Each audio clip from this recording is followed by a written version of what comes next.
Kenneth. I come from Karonga district, Malawi. I am Howard Msukwa. I also come from Karonga district. In Malawi, I am a smallholder farmer. I grow rice and some other crops.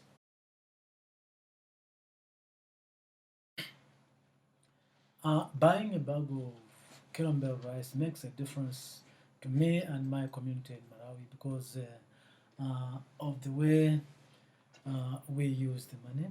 One, the money which you get is at least assisting us. If you come home, you would see differences. Most of the farmers can afford at least paying school fees for their children. They can afford to buy ox carts. And if you go in their homes, they've got solar panels. So at least, despite living in typical African villages, you can find some electricity from solar power because of the bags of rice which you buy from here. And also it assists us in such a way that we are able to send few selected orphans to school, whereby we have established a program of bursary where the needy orphans, maybe needy vulnerable of children, are given that bursary to continue with their secondary schools. And what is most interesting in what Kenneth has just mentioned is the way these orphans are selected. We don't take part as association members. We only give the task to the head teachers of the secondary schools to select the orphans, the most needy ones, and they have to be at least exceptionally intelligent so that the money which comes from the bags of rice is not just misused. When we started dealing with just trading in Scotland, at least I should openly say that I'm able to support my daughter who is doing this, without which I wouldn't be able to support her. Okay. And then we have many colleagues who are able to support their children in tertiary education, which is very important for development, which means at least in the future we can see our children not being just local farmers as we are, but doing some other jobs. Okay. Yeah, thank you. One of the changes that the 90 kg challenge has, we tend to experience at home is the affordable transport, whereby we are buying ox cart, which the ox cart farmers are getting on loan. There is not just given free.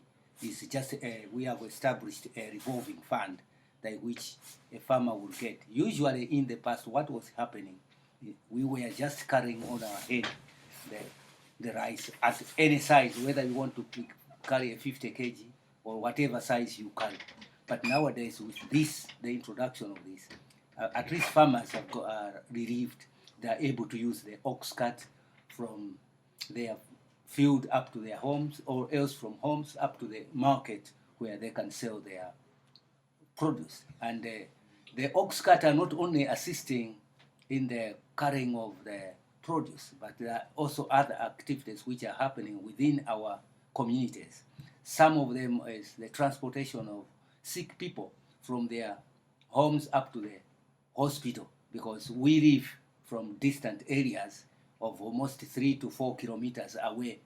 And also, there are other activities like construction of houses, whereby we carry sand, we carry bricks, and whatever associated with the construction, the ox cart would assist. We had also on the bursary program. When we before we started our partnership, we were about 2,500, but ever since, especially from 2012, we've seen an increase, and up to now we are about 6,700. Yeah. If you ask me of a typical family in Malawi, I would explain to you in two ways. Most of our parents could have maybe up to 10, 15 children, and we live in extended families.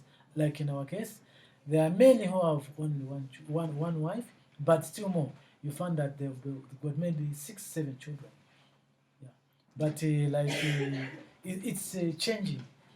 But because of this system of extended families, like in my case, I have two children, but both my brother and my in-law passed away due to HIV and AIDS. They left three children. So those children were very young when my brother and my in-law passed away. So I look after them. So if you asked me how many children do I have, I'll tell you I have 5 children. There are a lot of changes. I've got many examples of my colleagues who have their sons and daughters in technical schools, in teacher training colleges, though we still need more support. Tertiary education to our children as farmers is very important. I really cry for them that they should not go through the experience that we are going in. It's very hard. We are trying to mechanize rice farming so that maybe they could have it more simpler. Sure. One of my children, who is a daughter, did her secondary school.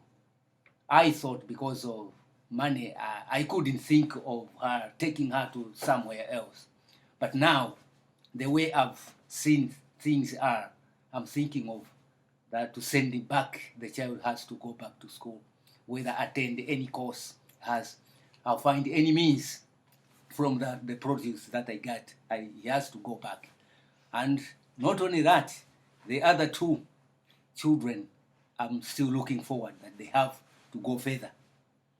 For my children, I think they have their own choice, but I'm thinking them to at least to go to reach the college level, not at the stage where I have attained a secondary level.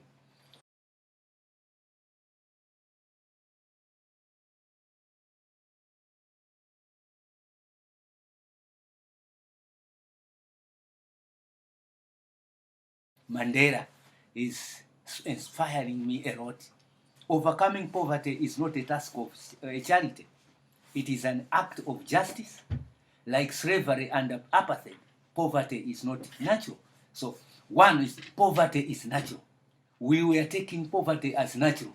So from this, poverty is not natural. It is man-made. Exactly, it's man-made. It's however, others may say it's halfway created by man. But to my understanding and the way we conduct things, it's not created by. It is really created by man. Man would like to choose to be poor. And he went on to say it can be overcome and eradicated by actions of human beings. Yes, if you are idle, you cannot end poverty, but you need to be active. Keep on working. There are a lot of things, problems and whatever. You cannot get budged because of the problems. There are solutions. There is no problem without a solution. Every problem has got its own solution. But the problem is with the mindset of a person who has got the brain, which is easily bogged down. That's why we don't forge ahead. In my case, first of all, I must thank God for allowing Kenneth to be here. What I've been telling them is about change. Now that Kenneth is here, I'm sure we are going to be too, and a lot will be done. My vision is we have to mechanize rice farming, because I've gone through several museums here in UK, and you can find old tools which were being used by European people here.